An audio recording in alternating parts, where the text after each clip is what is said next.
The host intended to turn Stallone into a cautionary tale, but instead became the perfect illustration of why so many people no longer trust the mainstream media.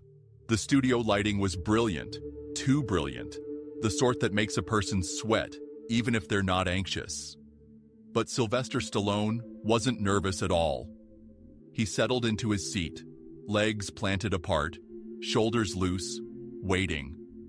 The crowd rustled in anticipation, some clutching their phones, ready to record.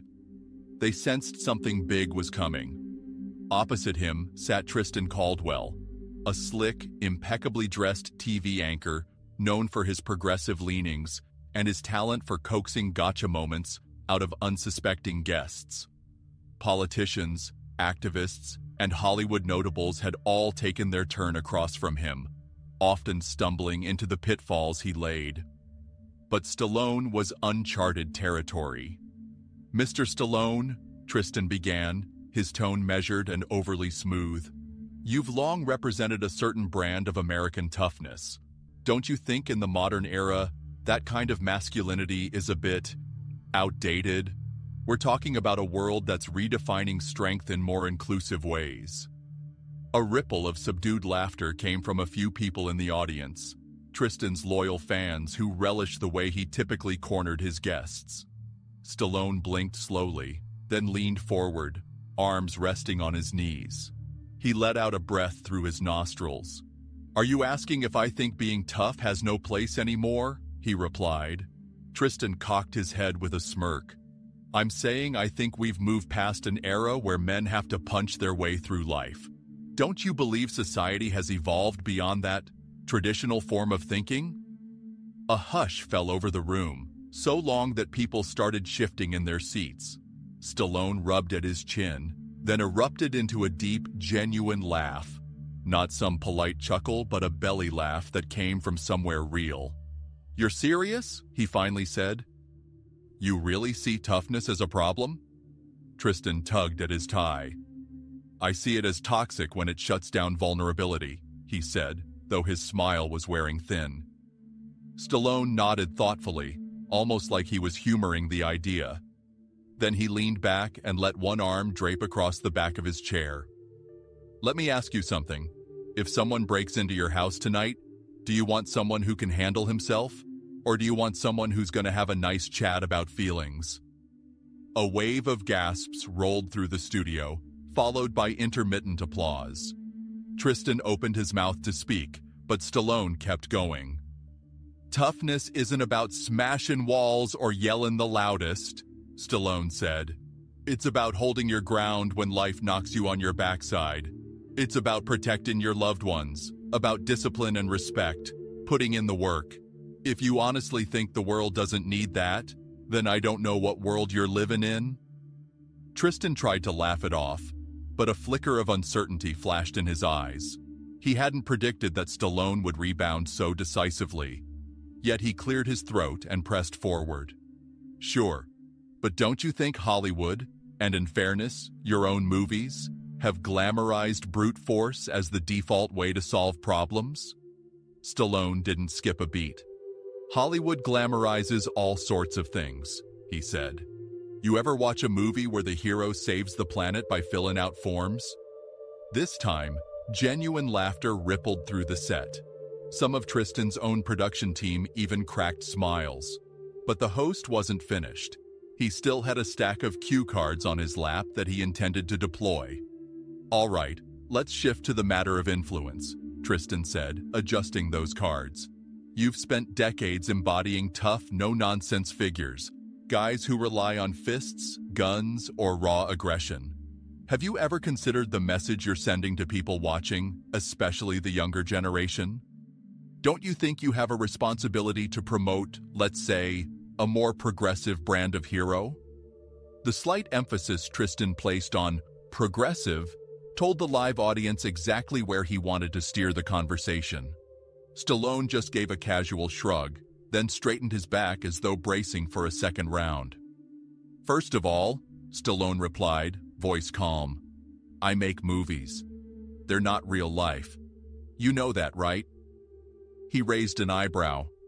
"Because last time I checked, I never actually went 15 rounds with Arlo Freed, never single-handedly fought off an entire battalion wearing a red headband, never jogged up a flight of steps in Fairview and solved the city's problems that way.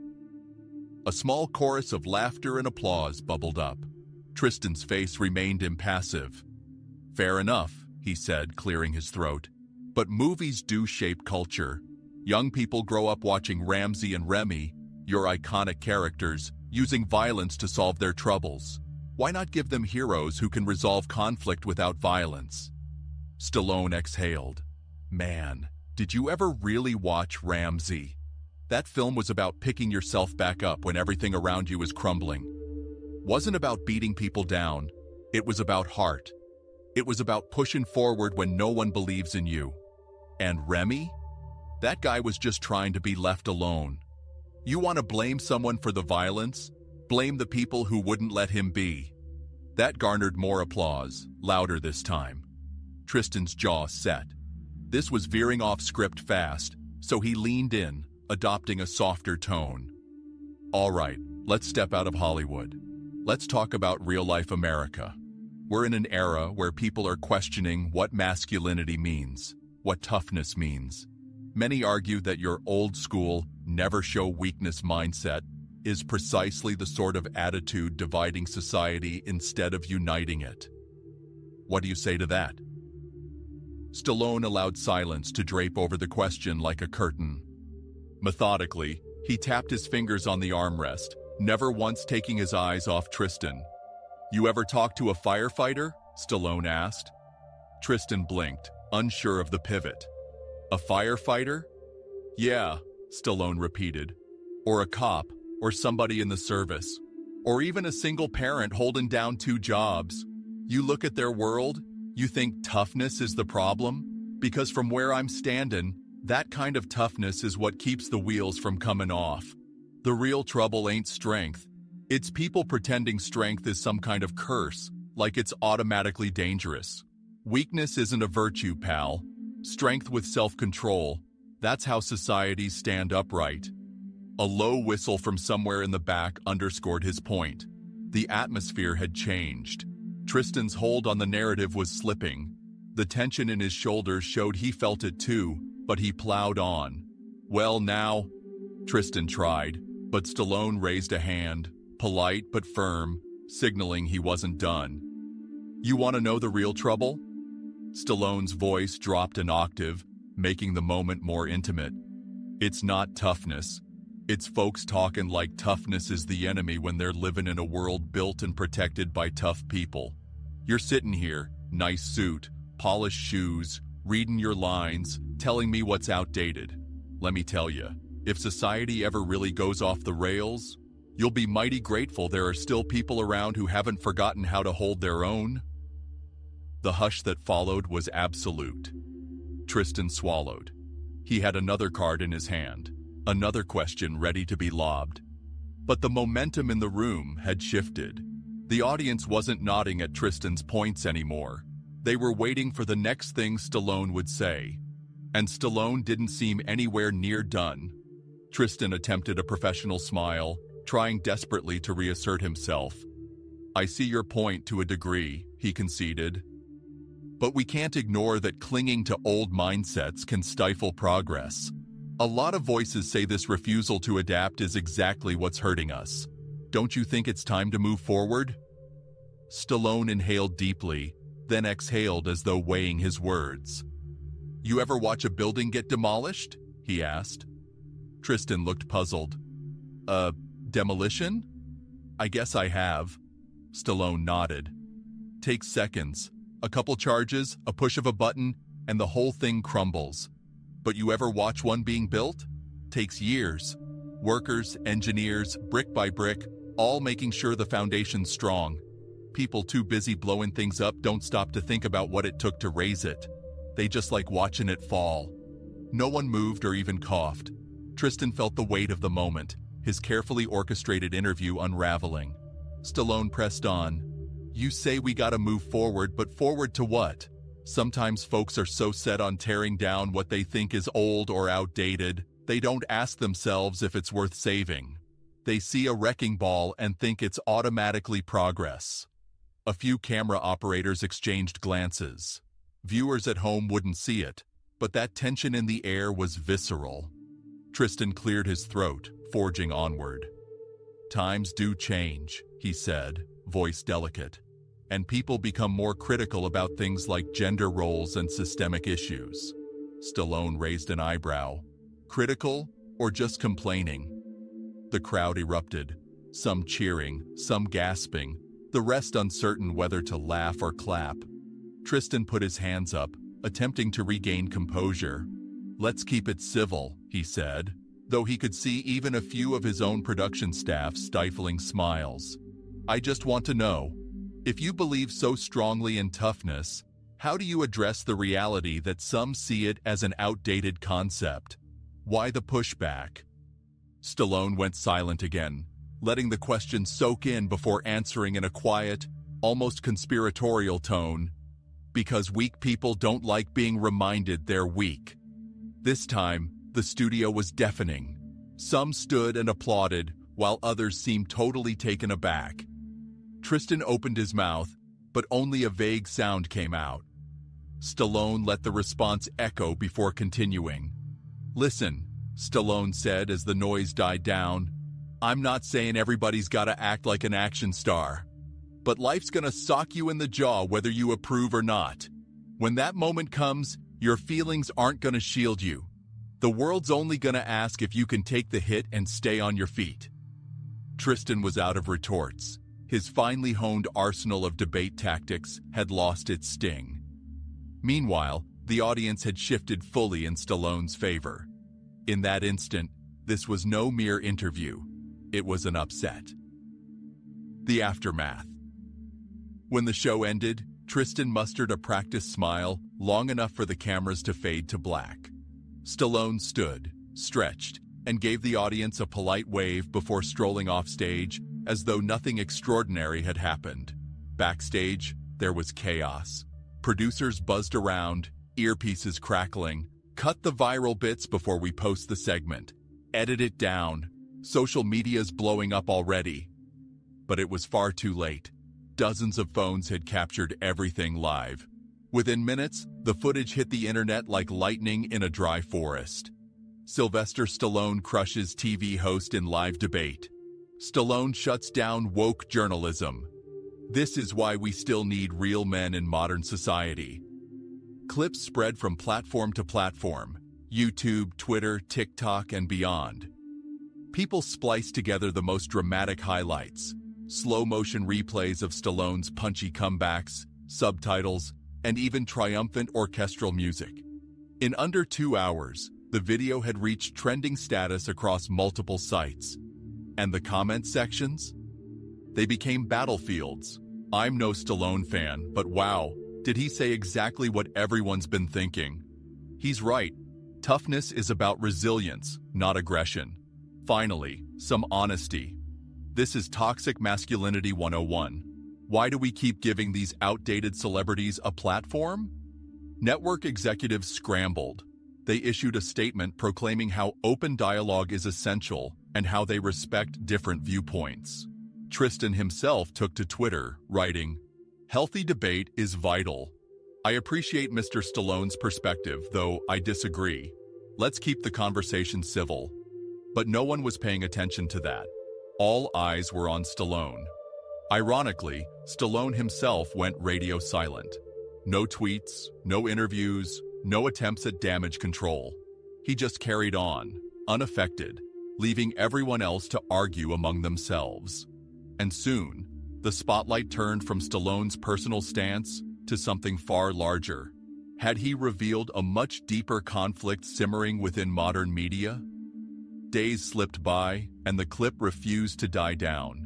It was dissected on morning news programs, in podcasts, and by online commentators. Some labeled it a clarion call to wake up to the importance of personal responsibility. Others dismissed it as a trivial controversy. But something had shifted.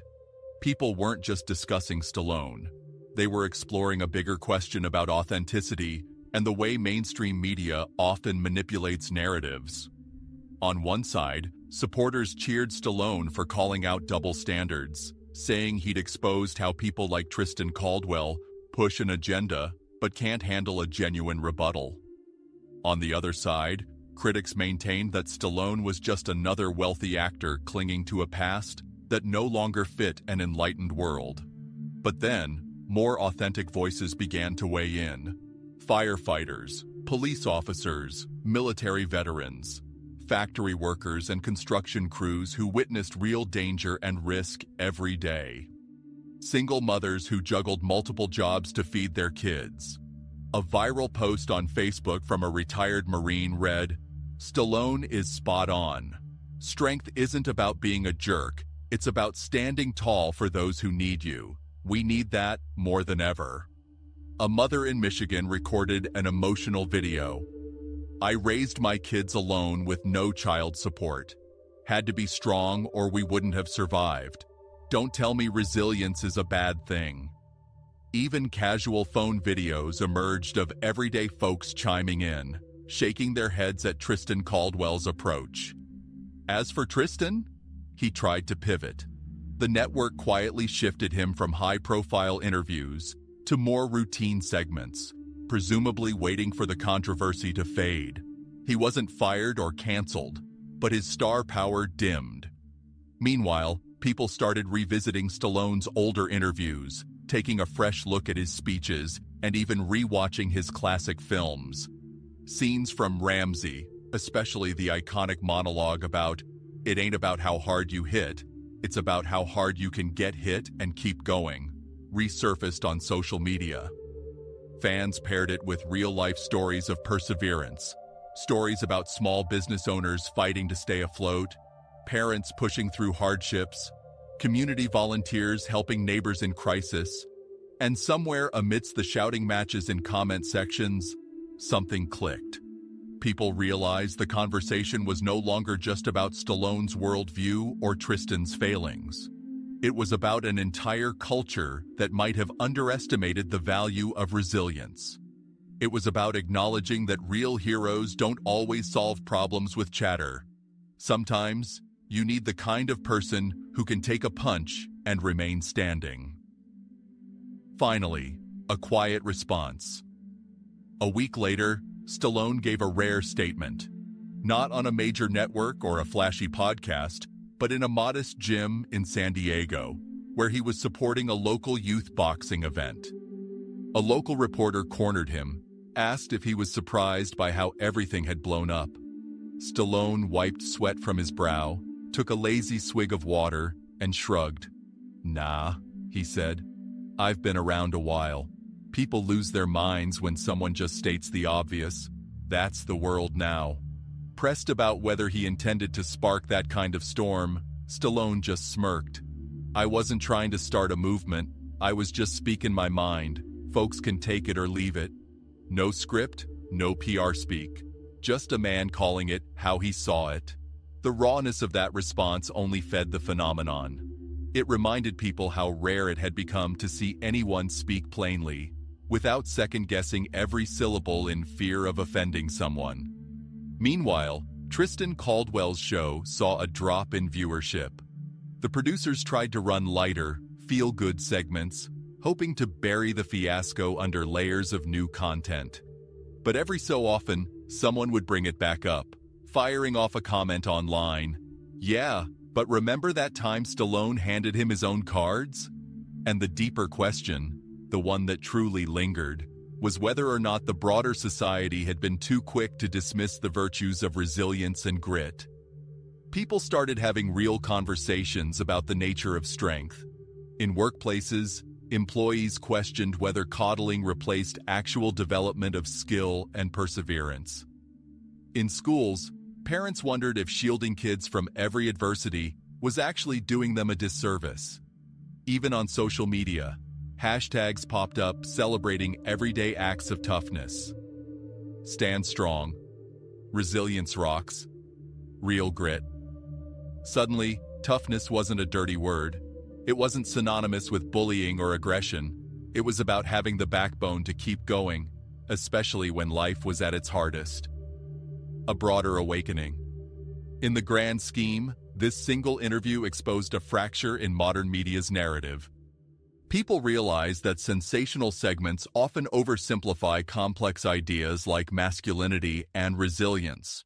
They saw that not everyone who disagrees with a modern approach is automatically bigoted or stuck in the past. Sometimes, they've just lived long enough or struggled hard enough to know that adversity doesn't care about your comfort. Before long, internet commentators with massive followings, those who'd often leaned strongly into progressive messaging, found themselves peppered with questions from fans who had begun to question everything. Was society truly evolving, or were we just swapping one extreme viewpoint for another? Were we building a better future, or simply tearing down existing structures without a real plan? And in the quiet corners of everyday life, people took note. Boxing gyms saw a slight uptick in membership. Fitness centers, wrestling clubs, martial arts dojos, places that taught discipline, perseverance, and respect, started reporting more interest. Fathers brought their kids in, not just to get physically stronger, but to learn about self-control, emotional regulation, and confidence. Mothers came seeking a sense of safety and empowerment. Even older folks showed up, hoping to reclaim a bit of lost vigor. Not because Stallone told them to, but because they'd remembered that real strength is as much about protecting others as it is about standing firm yourself. Epilogue: the question that remains. It wasn't ultimately about Tristan Caldwell versus Sylvester Stallone. It wasn't even about one viral showdown on a talk show. It was about what we, as a society, choose to value. In a world that sometimes seems to reward outrage over substance, Stallone's blunt honesty was like a bucket of cold water. And people, whether they agreed with him or not, felt the jolt. In the weeks and months that followed, the interview's ripples continued. Sure, some corners of social media ridiculed Stallone. They saw him as a stubborn relic from a time gone by. But even in those circles, there was talk about how maybe the answer lies in integrating traditional resilience with modern empathy, rather than discarding one for the other. Stallone? He went on with his life, filmed another project, gave the occasional public appearance, and never once issued an official clarification of his words. Why would he? He'd told the truth as he saw it, and that was enough. Tristan Caldwell quietly pivoted to different programming, perhaps waiting for a shot at redemption in the public eye. But the audience had moved on, fixating on larger issues. The relationship between the media and the public, the nature of resilience, the line between necessary change and reckless demolition. So if you've made it this far, it's worth asking yourself, what sort of strength do you prize? Do you want the kind that evaporates the moment it faces genuine hardship, or the kind that holds steady under pressure? Because when the cameras fade and the applause subsides, toughness isn't about striking a pose. It's about standing firm when it counts, even if no one's watching. Like what you've read? Stick around for more stories that challenge conventional wisdom, because in an era saturated with noise, the unvarnished truth can still break through.